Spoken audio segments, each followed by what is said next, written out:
అటు ఏలూరులో కూడా ఎమ్మెల్సీ కౌంటింగ్ ప్రక్రియ వేగంగా కొనసాగుతోంది. ఇదే అంశానికి సంబంధించి పూర్తి అప్డేట్ మా ప్రతినిధి మల్లికార్జున్ అందిస్తారు. Mallikarjun, what you?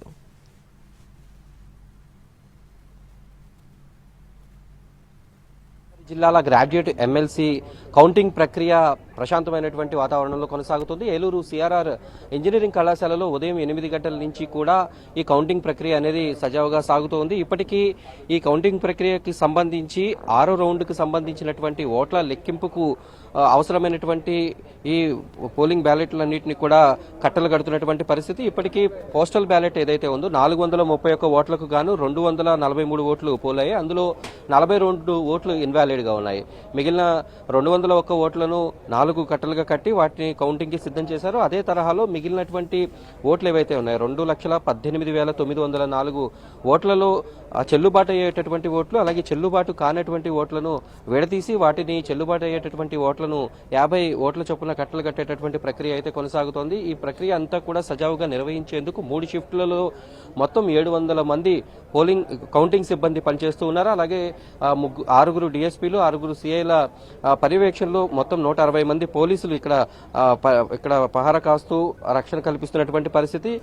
ఈ రోజు రాత్రికి కౌంటింగ్ అనేది ప్రారంభమయ్యేటటువంటి అవకాశం కనిపిస్తోంది. ఎందుకంటే చెల్లుబాటు అయ్యేటటువంటి ఓట్లు, చెల్లుబాటు కానటువంటి ఓట్లను విడతీయడం అనేది చాలా లాంగ్ ప్రాసెస్ గా కొనసాగుతోంది. మొత్తం 17 రౌండ్లకి ఇప్పటికీ 6వ రౌండ్కు సంబంధించినటువంటి కౌంటింగ్ ప్రక్రియకు అవసరమైనటువంటి ఓట్లను ఇంకా కట్టలు కట్టేటటువంటి పొజిషన్ కొనసాగుతోంది. ఇప్పటికీ మొదటి షిఫ్ట్ కంప్లీట్ అవుతుంది. ఇక 2వ షిఫ్ట్, 3వ షిఫ్ట్ లో ఉండేటటువంటి ఉద్యోగులు కూడా ఇక కౌంటింగ్ కేంద్రాలకి తరలి వస్తున్నటువంటి పరిస్థితి.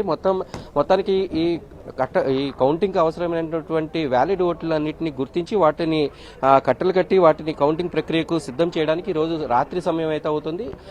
మొత్తానికి రిజల్ట్ వచ్చేటటువంటి సమయం అయితే ఈ రోజు అర్ధరాత్రి వరకు కౌంటింగ్ కు సంబంధించినటువంటి రిజల్ట్ వచ్చేటటువంటి అవకాశం లేదు అనేటటువంటి సమాచారం అయితే మనకి అందుతుంది. ఇప్పటి వరకు అయితే కౌంటింగ్ సిబ్బంది ఎటువంటి ఇబ్బందులు లేకుండా వచ్చినటువంటి ఓట్లన్నింటినీ కూడా వ్యాలిడ్, ఇన్వాలిడ్ అనే వాటిని విభజించేటటువంటి పనిలో పడ్డారు. మొత్తానికి ఎక్కడా కూడా ఎటువంటి అవాంఛనీయ సంఘటనలు లేకుండా ఒకవైపు పోలీసులు, మరొక వైపు పోలింగ్ సిబ్బంది కూడా ఈ కౌంటింగ్ ప్రక్రియను సజావుగా నిర్వహించేటటువంటి పనులు అయితే నిమగ్నమయ్యారు. కానీ కౌంటింగ్ పూర్తయి రిజల్ట్ వచ్చేటప్పటికి మాత్రం రాత్రి సమయం అయితే పడుతుంది. ముఖ్యంగా ఎవరు గెలుస్తారు అనేది ఉమ్మడి ఉభయ గోదావరి జిల్లా గ్రాడ్యుయేట్ ఎమ్మెల్సీలు మొత్తం 35 మంది అభ్యర్థులు ఉండగా ప్రధానంగా తెలుగుదేశం పార్టీ తరఫున పేరావతుల రాజశేఖరం, అలాగే పీడీఎఫ్ బలపరిచినటువంటి దిడ్ల రాఘవుల మధ్య పోటీ నడుస్తుంది అనేటటువంటి ఒక అంచనాలు అయితే కనిపిస్తున్నాయి. కానీ ఆ కౌంటింగ్ ప్రక్రియ మొదలైతే తప్ప ఎవరు లీడింగ్ లో ఉండబోతున్నారు అనేది స్పష్టమైనటువంటి విషయం తెలిసేటటువంటి అవకాశం లేదు. ప్రస్తుతం ఈ ఉమ్మడి ఉభయ గోదావరి జిల్లాలకు సంబంధించి గ్రాడ్యుయేట్ ఎమ్మెల్సీ కౌంటింగ్ ప్రక్రియ అనేది ఏలూరులో అయితే సజావుగా సాగుతున్నటువంటి పరిస్థితి అయితే కొనసాగుతుంది.